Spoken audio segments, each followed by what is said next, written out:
Okay, Bertie, let's go and see what there is to see, shall we?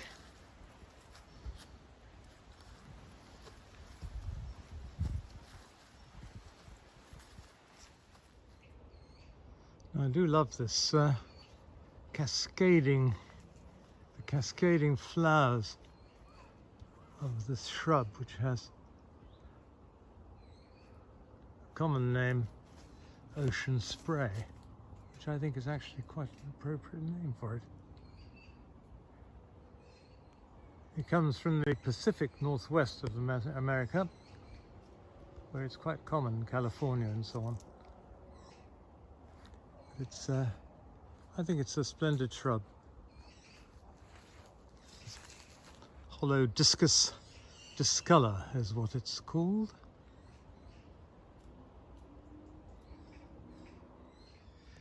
Now with my back to the hollow discus discolor, I'm looking at my stand of bananas, and my goodness me, they are getting to be very, very tall, some of them. They've been here over 20 years.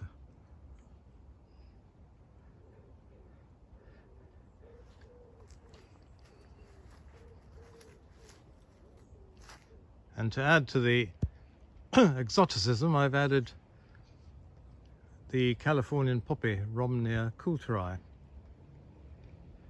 with its steady great white flowers with a massive boss of yellow stamens.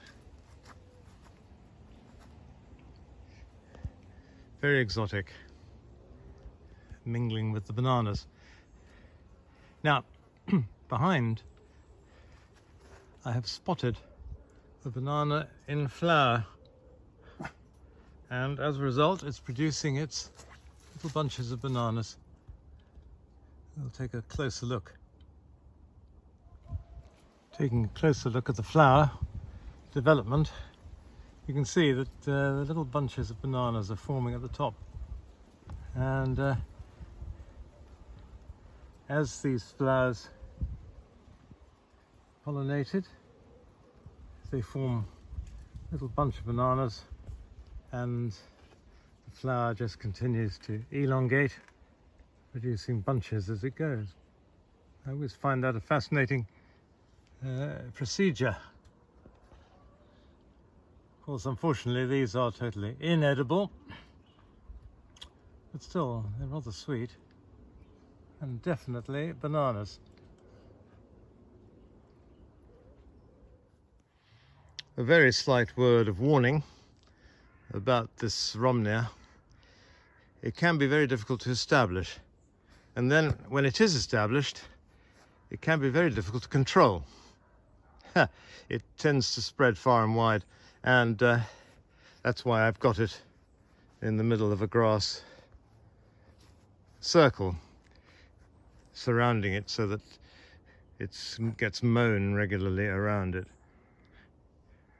I saw a picture once in the Garden magazine of a flower of this in somebody's bedroom on the first floor of their house. It shows how tenacious this plant can be. Mind you, that could have been the hybrid between two species of Romneyas that was about some years ago, and was incredibly vigorous. Incredibly vigorous.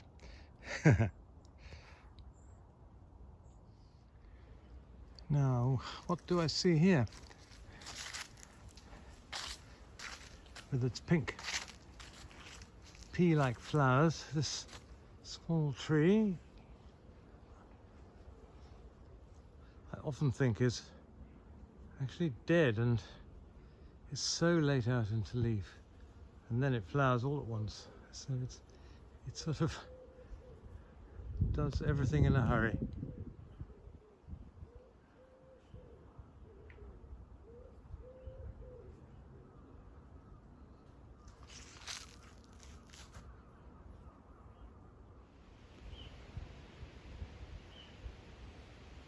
This is Cladrastis sinensis, it's called. It's,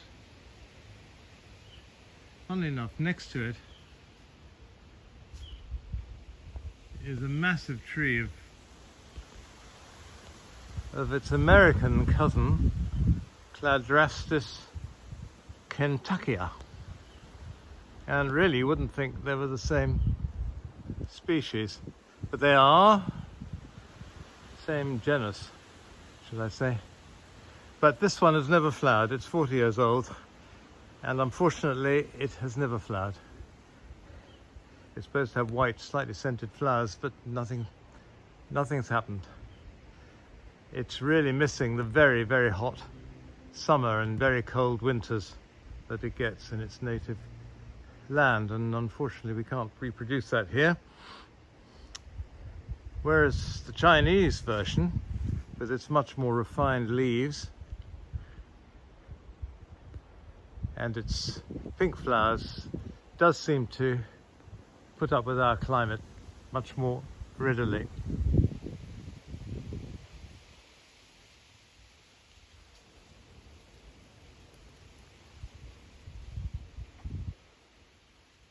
Now, just following Bertie through here,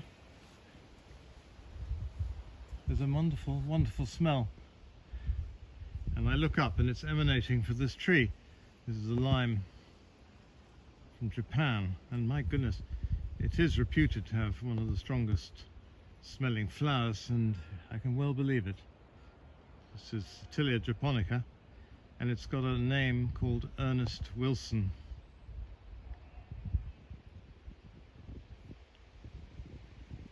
For its very smelly flowers.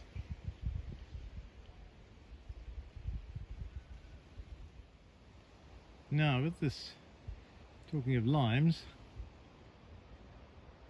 here's a lovely one. This has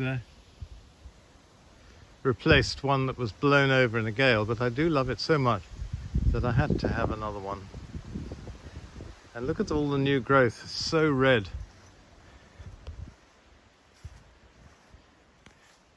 And the leaves have got these wonderful little prickles,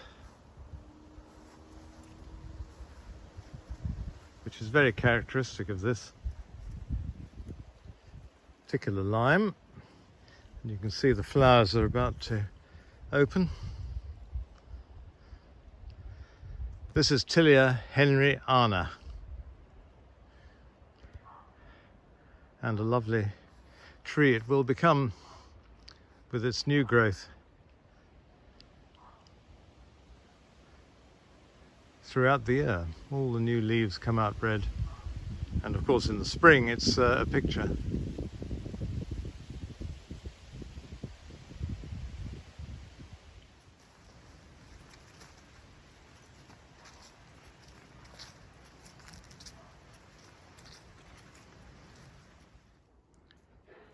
Here's a shrub from Chile, which is putting on a pretty good show at the moment of flowers, yellow flowers, absolutely covered in them. This is a sort of mixed blessing, this particular shrub. It's called sestrum paki, and we saw it in Chile growing in ditches by the side of the road. Now, the thing with this is that it has very sweetly scented flowers, but not, however, during the day. So when the night gets cool, after about 10 o'clock, you get this very sweet scent. But all you manage to get during the day is if you brush the leaves, they have this horrible sour smell.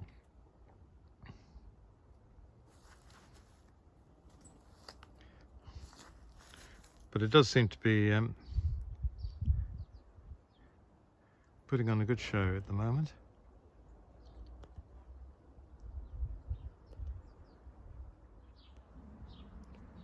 Another problem with this shrub is that it is incredibly vigorous once it's happily established.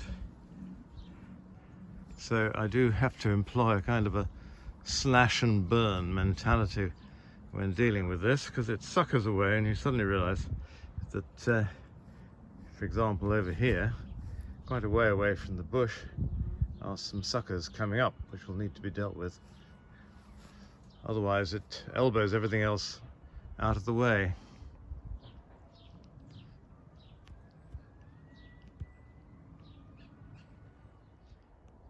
Now here we're looking at a vast suckering shrubby chestnut from the southern United States. This is the last of the flowering shrubby chestnuts, horse chestnuts, and its colloquial name is the Bottle Brush Buckeye. It suckers away and therefore can cover an enormous amount of ground. And it's got these lovely flowers. Look closely at these red-tipped anthers. They're beautiful, aren't they? And slightly pinkish red tips on the filaments of the flower.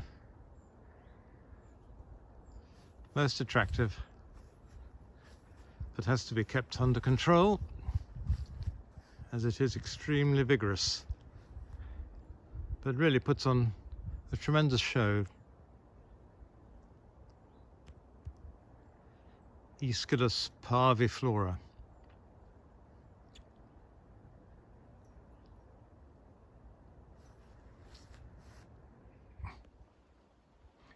Now there's a rather sweet and cloying scent in the air, and it belongs to this small multi-branched, multi-trunked tree from Chile. It's a myrtle.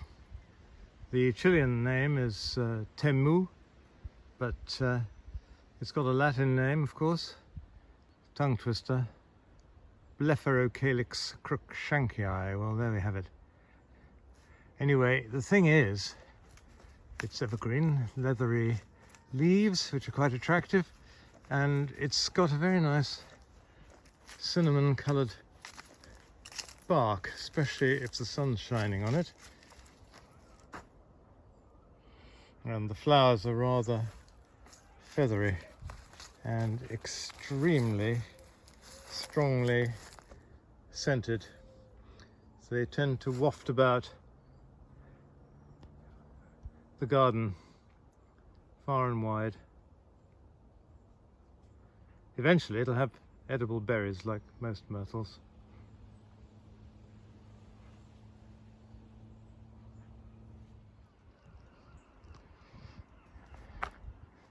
Now this white and rather thuggish but highly scented passion flower has rather taken over from the rather nice mauvey purple one. And what's more, down at the bottom I thought I had lost my Romneya from South America, but no, here is the brave flower, just one, which is managing to compete with this enormously vigorous white passion flower, which is called Constance Elliot. But anyway, I'm very pleased to see the Romneya. I'm not entirely sure what I'm going to be able to do to keep it going.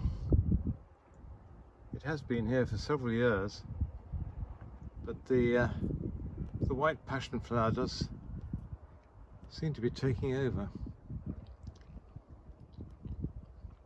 Anyway, I think this, as far as I remember, was sold to me as a Romneya lancifolia. The Romneyas are actually related to the now ubiquitous alstroemerias, which many people have in their gardens now, very good value plants.